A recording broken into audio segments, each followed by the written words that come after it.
Ce qu'on retrouve dans les évangiles, c'est-à-dire la synagogue de Satan. La Vierge Marie et Jésus-Christ existent dans l'islam.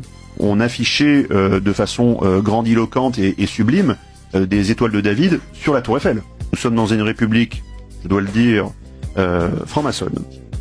Donc diligentée et protégée par une franc-maçonnerie puissante qui est elle-même le chien de garde d'une oligarchie mondialiste qui est malheureusement, je le dis bien pour les auditeurs qui n'y croiraient pas encore, d'obédience et d'inspiration satanique. Ils sont une puissance hégémonique qui écrase tout sur son passage. Et ce qui est très grave, et ce que les auditeurs doivent absolument comprendre, c'est que le champ de bataille, ce sera la France. Ce ne sera pas les États-Unis. C'est considéré comme la deuxième Jérusalem.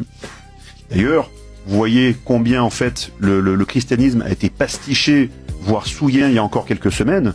On affichait de façon grandiloquente et sublime des étoiles de David sur la tour Eiffel. Vous voyez un petit peu la différence de traitement. Elle est manifeste. La France est considérée toujours comme la deuxième Jérusalem quand elles ne sont pas détruites par quelques maires ou conseillers départementaux francs-maçons qui décident de détruire des églises pour les remplacer par des piscines. Nos concitoyens qui sont d'autres religions, par exemple je pense aux musulmans, la Vierge Marie et Jésus-Christ existent dans l'islam. Il existe. Et il n'est pas considéré comme un bandit de grand chemin comme dans d'autres religions. Et la Vierge Marie est consacrée comme elle ne l'est pas dans d'autres religions non plus. Toutes ces divisions procèdent d'une ingénierie qui est très bien huilée.